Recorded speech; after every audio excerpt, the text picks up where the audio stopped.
घरे थिबा दुईटी सामग्री को लेकिन आज आम गोटे हेल्दी स्नैक्स रेसिपी बनैबा जहाँ को आप गोटे थर बनइले मास पर्यंत स्टोर कर रखिए।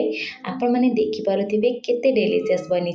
छोट पिला हूँ बा बड़ लोक समस्ते खायापी पसंद करेंगे। नमस्कार, प्रतिदिन रोसई को आपण मानक अनेक अनेक स्वागत। आपण मानक अनुरोध रहा जदि चैनल नुआ अच्छा प्लीज चैनल को सब्सक्राइब करने। जदि वीडियोटी पसंद आसब प्लीज गोटे लाइक करेंगे। प्रथमे गोटे मिक्सिंग जार रे 2 कप सुजी दबा। से कप रे मापिकी 3/4 कप एठी आमे चीनी दबा। भल बास्ना आसिया 2टी गुजराती दउची।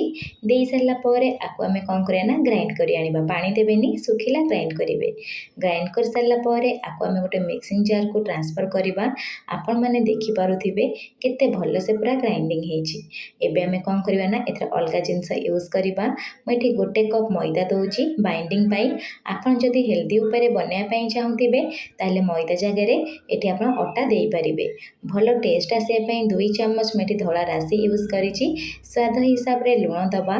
ता सहित 1/4 चम्मच एठी आमे खाइबा सोडा दबा। जहाँफल आम जो बिस्कुटा आम बनाऊे ना क्रिप्सी बनब। खाइबा सोडा दे सारा पर सबू जिनस को प्रथमे टिके मिसई नवा। तापर खास्ता बनवाई एठी आमे कौन करवा ना 3 ରୁ 4 चम्मच तेल दबा। तेल देकी आपण कौन करेंगे हाथ में भल से घसी ने माने भल से एमती घसबे जमती सुजी आ जो अटा टाक हाथ में धरिए ना एमती टे मुठा हो जाऊ से हिसाब से आपड़ी घसबे। देखूँ मुझे धरुची केते बढ़िया से पूरा मुठा बांधुची जानवे जे पूरा परफेक्ट है। एबे आमे कौन करवा क्षीर बा पानी आपण मन पसंद जहाँ भी गोटे हम ये आप यूज करेंगे चकड़िया। मुझे क्षीर नौची माने ये कौन हम ना आधा कप रु जस्ट कम क्षीर लगे। क्षीर दे सारा पर ये आम कौन करें ना आपको हाथ में मिसेबा। चकटिबार ना केवल हाथ में ये मिसेबार अच्छी। जमती आप सुजी और मैदा को चकटिबे जमी नसनसिया हम से हीपर ये मिसई ने। मिसई सारा पर कभर करके 10 मिनट रेस्ट हाँपाई छाड़े। जमी सुजीटा आम यूज करचे ना सुजी टे रेस्ट कले फुलीज आ सेट हो 10 मिनट हो गला।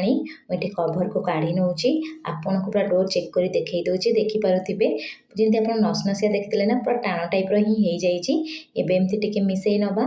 मिसई सारा पर आप हाथ एमती कौन करें ना अल्प अल्प आणिकी आप जिते बड़ सैज्र बनवाई चाहूथे से हिसाब से प्रथम टे गोल टाइप बनई ने। मुझे ओभाल सेप्रे बनाऊँगी आपण मन पसंद बनई पारे। आपण हाथ में जब टे लगी जाऊँ आप तेल हाथ होगी बनई पारे। एबे ऊपर टे सुंदर देखा मुझे राशि यूज करुँची। जदि आपन को राशि पसंद आप पारे ना कौन करें ना स्किप करेंगे। प्रथम आम गोटे देकी चेक कर नवा। देखिपे केते सुंदर कलर आसी खायापी बहुत स्वादिष्ट लगी था। एबे तेल पूरा परफेक्ट गरम अच्छी। एबे आमे कौन करिया ना फ्लेम को मीडियम ही रखिबा। मीडियम फ्लेम रे प्रथमे कौन करिबा सबको देईदो माने जेते की जगह हबो देबे। देई सारा पर 2 ରୁ 3 मिनट जमा भी लागिबेनी जेहेतु नरम थाए लागिले कौन हबो ना भांगी जिवो। 3 मिनट पर जेते कलर आसीबो आपण कौन करे ना उल्टै नेबे। जमा भी लो फ्लेम रे छाणीबेनी। लो फ्लेम रे छाणले कौन ना तेल पूरा अधिका पी जिवो। हाई फ्लेम रे छाणले ऊपर कलर आसीबो आ भीतर जमा भी सिझिबोनी। आपण माने देखि परथि ऊपर केते सुंदर से पूरा क्राक आसिलानी।